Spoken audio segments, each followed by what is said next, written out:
Leviticus chapter 5. If anyone sins because they do not speak up, when they hear a public charge, to testify regarding something they have seen or learned about, they will be held responsible. If anyone becomes aware that they are guilty, if they unwittingly touch anything ceremonially unclean, whether the carcass of an unclean animal, wild or domestic, or of any unclean creature that moves along the ground, and they are unaware that they have become unclean, but then they come to realize their guilt, or if they touch human uncleanness, anything that would make them unclean, even though they are unaware of it, but then they learn of it and realize their guilt.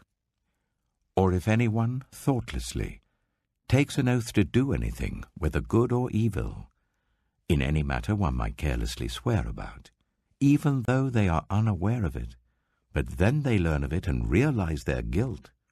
When anyone becomes aware that they are guilty in any of these matters, they must confess in what way they have sinned. As a penalty for the sin they have committed, they must bring to the Lord a female lamb or goat from the flock as a sin offering, and the priest shall make atonement for them for their sin. Anyone who cannot afford a lamb is to bring 2 doves or 2 young pigeons to the Lord as a penalty for their sin, one for a sin offering and the other for a burnt offering. They are to bring them to the priest, who shall first offer the one for the sin offering.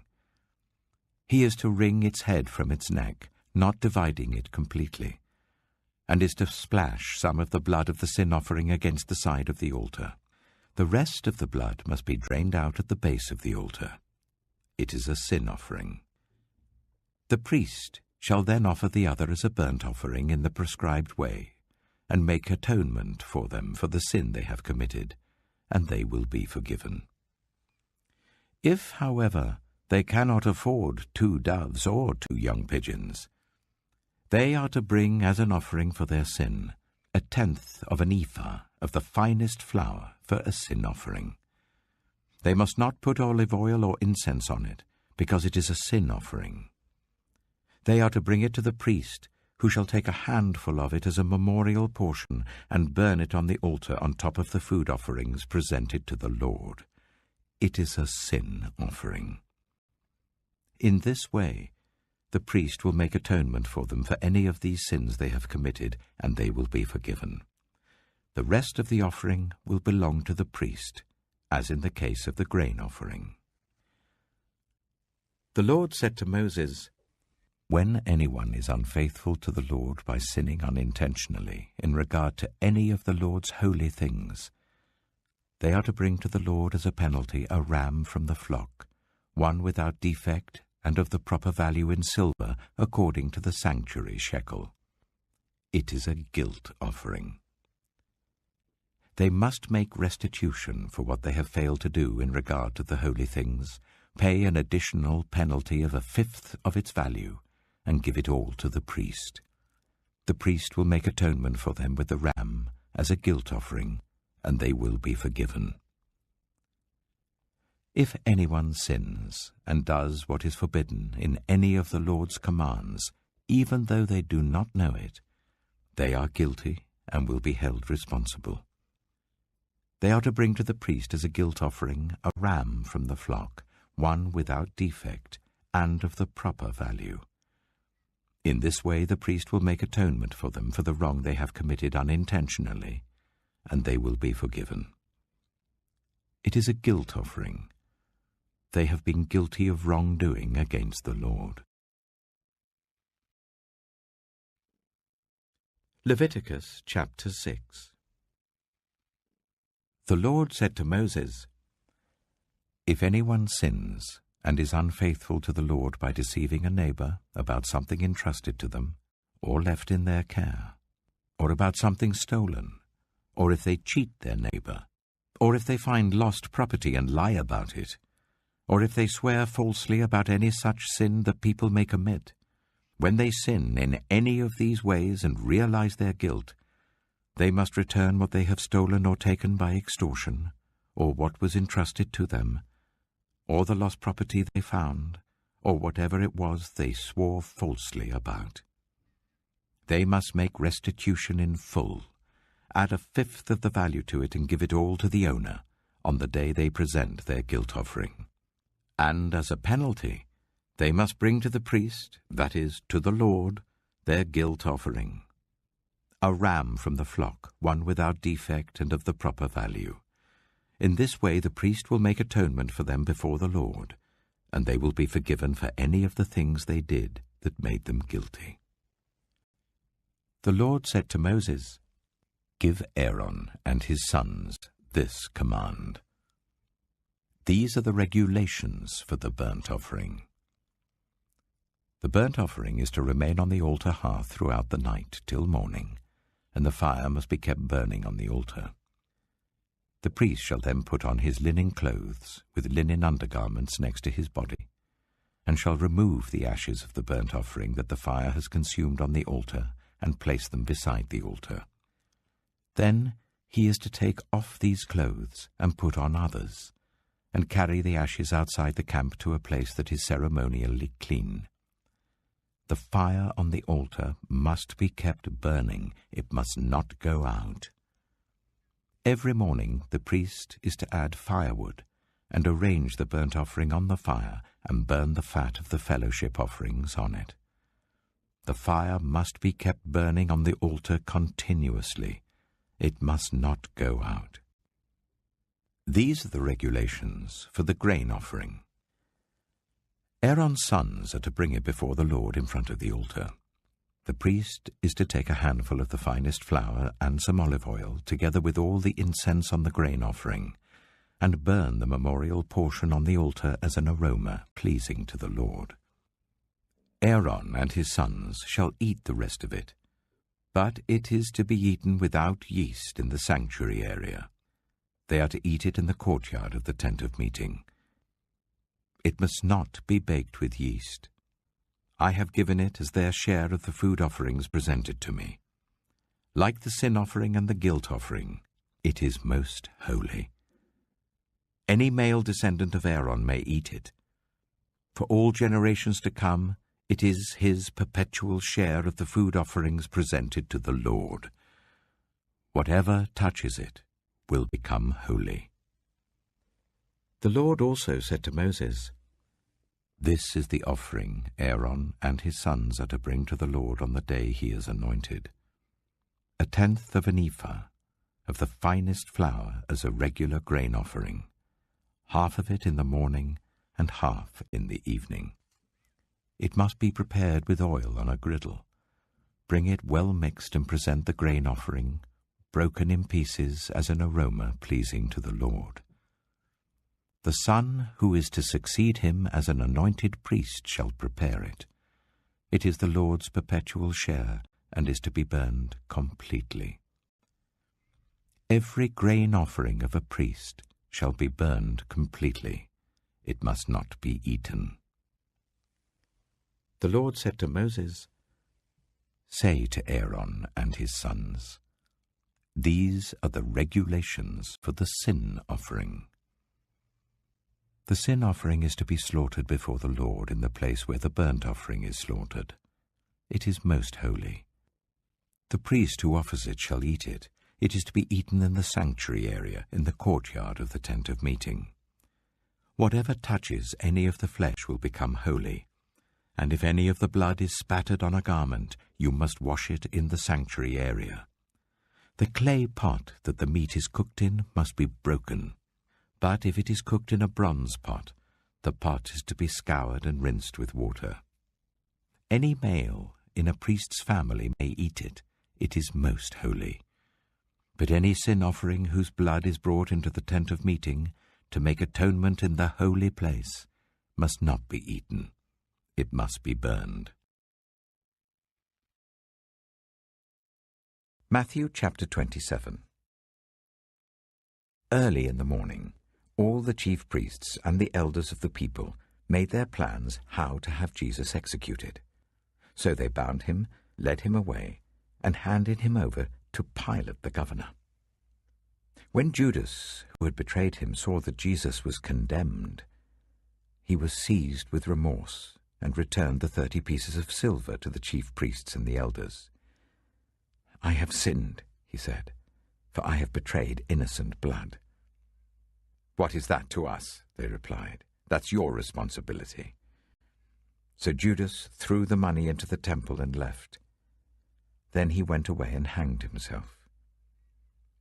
The chief priests picked up the coins and said, "It is against the law to put this into the treasury, since it is blood money."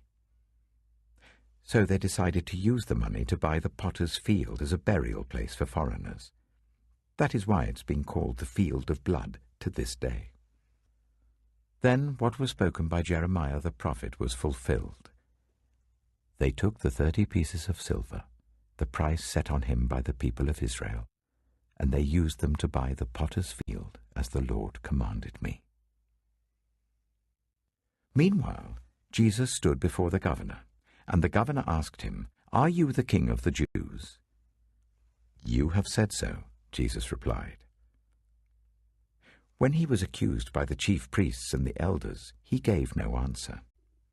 Then Pilate asked him, "Don't you hear the testimony they're bringing against you?" But Jesus made no reply, not even to a single charge, to the great amazement of the governor. Now it was the governor's custom at the festival to release a prisoner chosen by the crowd. At that time they had a well-known prisoner whose name was Jesus Barabbas. So when the crowd had gathered, Pilate asked them, "Which one do you want me to release to you, Jesus Barabbas or Jesus who is called the Messiah?" For he knew it was out of self-interest that they had handed Jesus over to him. While Pilate was sitting on the judge's seat, his wife sent him this message: "Don't have anything to do with that innocent man, for I have suffered a great deal today in a dream because of him." But the chief priests and the elders persuaded the crowd to ask for Barabbas and to have Jesus executed. "Which of the two do you want me to release to you?" asked the governor. "Barabbas," they answered. "What shall I do then with Jesus who is called the Messiah?" Pilate asked. They all answered, "Crucify him." "Why? What crime has he committed?" asked Pilate. But they shouted all the louder, "Crucify him!" When Pilate saw that he was getting nowhere, but that instead an uproar was starting, he took water and washed his hands in front of the crowd. "I am innocent of this man's blood," he said. "It is your responsibility." All the people answered, "His blood is on us and on our children." Then he released Barabbas to them. But he had Jesus flogged and handed him over to be crucified. Then the governor's soldiers took Jesus into the praetorium and gathered the whole company of soldiers round him. They stripped him and put a scarlet robe on him, and then twisted together a crown of thorns and set it on his head. They put a staff in his right hand. Then they knelt in front of him and mocked him. "Hail, King of the Jews!" they said. They spat on him and took the staff and struck him on the head again and again. After they had mocked him, they took off the robe and put his own clothes on him. Then they led him away to crucify him. As they were going out, they met a man from Cyrene named Simon, and they forced him to carry the cross. They came to a place called Golgotha, which means the place of the skull. There they offered Jesus wine to drink mixed with gall, but after tasting it he refused to drink it. When they had crucified him, they divided up his clothes by casting lots. And sitting down, they kept watch over him there. Above his head they placed the written charge against him: "This is Jesus, the King of the Jews." 2 rebels were crucified with him, one on his right and one on his left. Those who passed by hurled insults at him, shaking their heads and saying, "You who are going to destroy the temple and build it in 3 days, save yourself. Come down from the cross if you are the Son of God." In the same way the chief priests, the teachers of the law, and the elders mocked him. "He saved others," they said, "but he can't save himself. He's the King of Israel. Let him come down now from the cross, and we will believe in him. He trusts in God. Let God rescue him now, if he wants him. For he said, 'I am the Son of God.'" In the same way the rebels who were crucified with him also heaped insults on him. From noon until 3 in the afternoon, darkness came over all the land. About 3 in the afternoon, Jesus cried out in a loud voice, "Eli, Eli, lama sabachthani," which means, my God, why have you forsaken me?" When some of those standing there heard this, they said, "He's calling Elijah." Immediately one of them ran and got a sponge. He filled it with wine vinegar, put it on a staff, and offered it to Jesus to drink. The rest said, "Now leave him alone. Let's see if Elijah comes to save him." And when Jesus had cried out again in a loud voice, he gave up his spirit. At that moment, the curtain of the temple was torn in two from top to bottom. The earth shook, the rocks split, and the tombs broke open. The bodies of many holy people who had died were raised to life. They came out of the tombs after Jesus' resurrection and went into the holy city and appeared to many people. When the centurion and those with him who were guarding Jesus saw the earthquake and all that had happened, they were terrified and exclaimed, "Surely he was the Son of God." Many women were there, watching from a distance. They had followed Jesus from Galilee to care for his needs.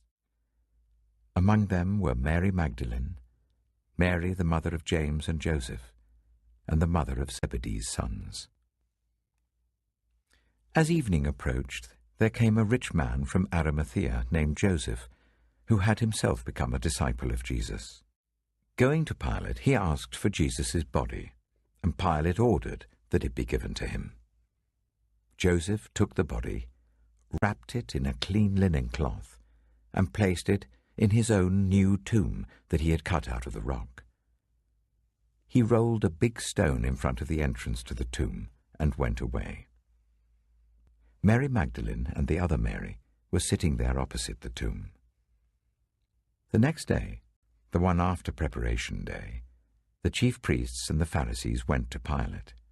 "Sir," they said, "we remember that while he was still alive, that deceiver said, 'After 3 days I will rise again.' So give the order for the tomb to be made secure until the 3rd day. Otherwise his disciples may come and steal the body and tell the people that he has been raised from the dead. This last deception will be worse than the first." "Take a guard," Pilate answered. "Go, make the tomb as secure as you know how." So they went and made the tomb secure by putting a seal on the stone and posting the guard. Psalm 38. Lord, do not rebuke me in your anger or discipline me in your wrath. Your arrows have pierced me, and your hand has come down on me. Because of your wrath, there is no health in my body. There is no soundness in my bones because of my sin. My guilt has overwhelmed me like a burden too heavy to bear. My wounds fester and are loathsome because of my sinful folly. I am bowed down and brought very low. All day long I go about mourning. My back is filled with searing pain. There is no health in my body. I'm feeble and utterly crushed. I groan in anguish of heart. All my longings lie open before you, Lord. My sighing is not hidden from you. My heart pounds, my strength fails me. Even the light has gone from my eyes. My friends and companions avoid me because of my wounds. My neighbors stay far away. Those who want to kill me set their traps. Those who would harm me talk of my ruin. All day long they scheme and lie. I am like the deaf who cannot hear, like the mute who cannot speak. I have become like one who does not hear, whose mouth can offer no reply. Lord, I wait for you. You will answer, Lord my God. For I said, do not let them gloat or exalt themselves over me when my feet slip. For I am about to fall, and my pain is ever with me. I confess my iniquity. I am troubled by my sin. Many have become my enemies without cause. Those who hate me without reason are numerous. Those who repay my good with evil lodge accusations against me, though I seek only to do what is good. Lord, do not forsake me. Do not be far from me, my God. Come quickly to help me, my Lord and my Saviour. Proverbs chapter 7. My son, keep my words and store up my commands within you. Keep my commands and you will live. Guard my teachings as the apple of your eye. Bind them on your fingers. Write them on the tablet of your heart. Say to wisdom, you are my sister, and to insight, you are my relative. They will keep you from the adulterous woman, from the wayward woman with her seductive words. At the window of my house, I looked down through the lattice.